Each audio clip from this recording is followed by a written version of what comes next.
Good morning, all of you. Today, I, Chavi Gupta, welcome you all in this session. I hope you all are safe and watching the videos regularly. I must remember that in the previous video, we were doing the topic that is pollination, which is a part of sexual reproduction in plants. Now, in this video, we will do the fertilization, which is the next step after pollination. Now, what is a pollination? Transfer of pollen grain from one plant to the another one by the help of pollinators. So when the transfer of pollination takes place, it leads to the fusion of male and female gamete. Means pollen grain transfer हुआ, that is a male reproductive part.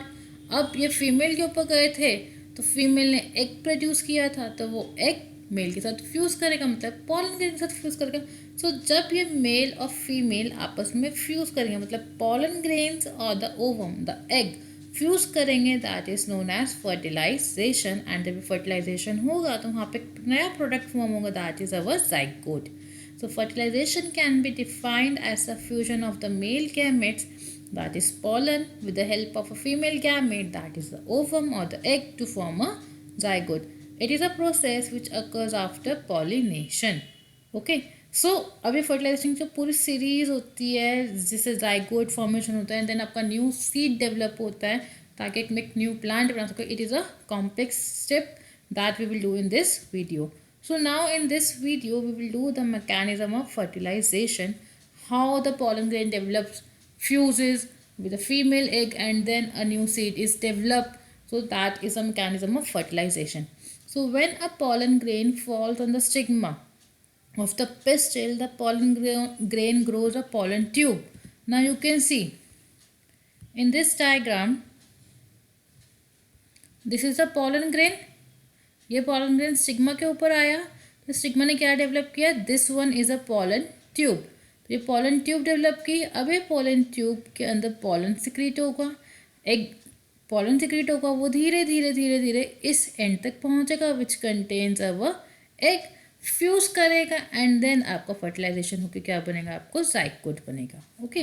Now see, when a pollen grain falls on the stigma of the pistil, pistil is the female reproductive part, the pollen grain grows a pollen tube. pollen grain एक pollen tube generate कराएगा जो style के through run करेगी. Now you can see this is a style. इस style में क्या run कर रहा है, pollen ट्यूब जनरेट कर रहा है. दैट इज कि pollen ट्यूब स्टाइल के थ्रू ग्रो करेगी एंड धीरे धीरे धीरे धीरे एग तक रीच करेगी. Okay. Now towards a female gamete in the ovary. Now a male gamete moves down the pollen tube. अब मेल गैमेट नीचे नीचे मूव करेगा, male gamete is your pollen जो मूव करेगा pollen ट्यूब की help से. Now the pollen tube enters the ovule in the ovary. Now you can see the pollen tube. यहाँ पे जो pollen ट्यूब है ये एंटर कर रही है आपकी ओवरी के अंदर. Okay. Now the tip of the pollen tube burst open and male gamete comes out of a pollen tube. Tip burst होएगी and वहाँ पे pollen tube से pollen बाहर निकलेगा. Now in the ovary the male gamete of the pollen combines. Now अब ovary में क्या होगा, you can see. अब यहाँ पे pollen tube burst कर गई है, burst करके pollen enter करेगा, एग के साथ फ्यूज करेगा, कंबाइन मतलब फ्यूज करेगा एंड आपको क्या देगा, zygote फॉर्मेशन देगा with the female gamete present in the ovule to form a fertilize egg cell called zygote. Fertilize egg cell बन गया मीन्स मेल और फीमेल फ्यूज कर गया तो फर्टिलाइज एग सेल हो गया and it is called as zygote. अब धीरे धीरे धीरे ये zygote डेवलप करेगा एम्ब्रियो की फॉर्म में, और एम्ब्रियो वो पार्ट होता है सीड का जहाँ पे एक न्यू प्लांट डेवलप करता है. Okay, so an embryo is a kind of a baby plant in the dormant state. Now अब एम्ब्रियो zygote हो गया, zygote धीरे से ग्रो करेगा तो वहाँ पे एम्ब्रियो डेवलप करेगा. उस एम्ब्रियो के पास धीरे धीरे ये एम्ब्रियो ओव्यूल के साथ डेवलप करना स्टार्ट करेगा. The seed contains embryo. अब सीड के पास एक एम्ब्रियो होगा जिसे हम बेबी प्लांट ग्रो कहेंगे एंड ये बेबी प्लांट धीरे धीरे अपना न्यूट्रिशन लेगा एंड धीरे धीरे ग्रो करके एक न्यू प्लांट में कन्वर्ट हो जाएगा. अब इसके पास एक टफ प्रोटेक्टिव कोटिंग होती है जिसको हम बोलते हैं सीड कोट. ओके. अब धीरे धीरे सीड कोट डेवलप करेगा जिससे प्लांट प्रॉपर्ली ग्रो करेगा ताकि वो हार्म ना हो. आफ्टर फर्टिलाइजेशन सीड को डेवलप हो गया एम्ब्रियो फॉर्मेशन से, सीड बन गया है.